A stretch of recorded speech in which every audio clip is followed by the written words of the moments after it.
Hi, my name is Haley Simpson, and I'm sure most of y'all are familiar with Walt Disney and his classic films. And it wasn't until recently that I watched Disney's films in more depth and discovered how he inserted racial innuendos throughout some of his films.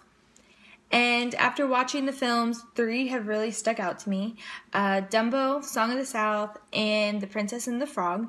And I know it may seem strange that Disney would show signs of racism in children-friendly, family-friendly movies, but he shows them in a way that you would have to really catch on, or you would have to watch multiple times for you to see what I'm talking about. And this, he shows it openly throughout the years and most of his films, not all, but in most of them. One of Disney's first films was the ever so famous Dumbo the Flying Elephant. And now you're probably thinking, how is there racism with a movie about an elephant? Well, if you notice in the beginning of the movie, when the circus is being set up, there are the animals and these faceless African American men.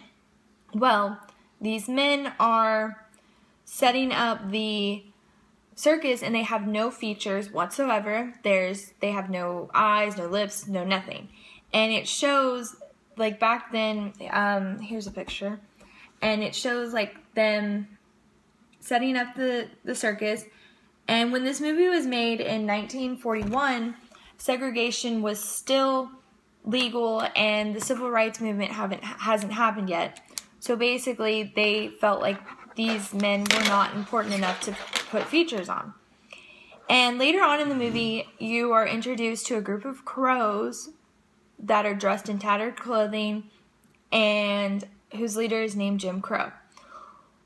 When they're questioned by Timothy why they are up on the tree and not on the ground, they are basically questioned why are they somewhere they shouldn't be.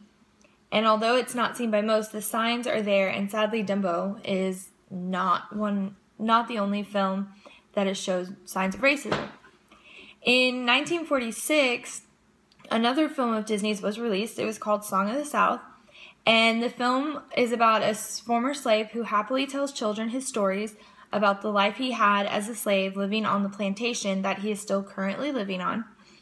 The synopsis alone shows audiences how racial this movie was, and when the film was released, the main character, James Baskett, wasn't allowed to go to his own movie premiere because the premiere was set in Atlanta, Georgia, and segregation was still legal.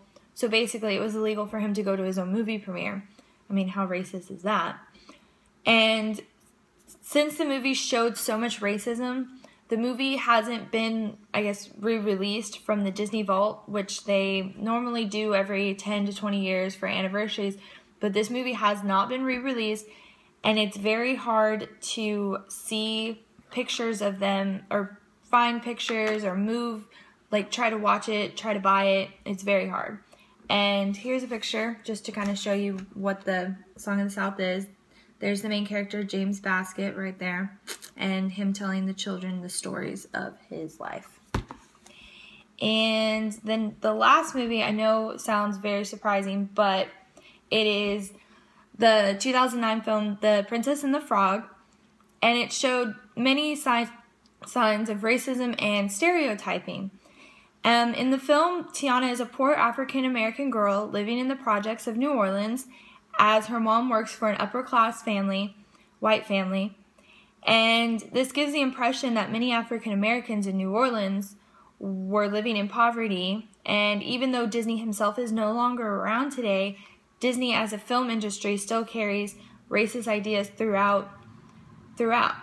As her mother basically is working as a dressmaker and a servant to the upper-class family, it shows that Disney is still in an era where segregation and racism was accepted and in films, even though the film was made in 2009. Disney eventually decided it was time for an African-American princess, but of course, throughout the whole movie, she wasn't even herself. She was a frog. And so that shows that even though they did create the first African-American princess, she was a frog throughout the whole movie. And although Disney has created many loved classic films throughout the years, if you look at some of them in depth, there's more than meets the eye. And I've only named 3 of them, but I'm sure if you look through a lot of different ones, there's little things that you wouldn't have caught on the first glance, but if you really looked at them, you would see.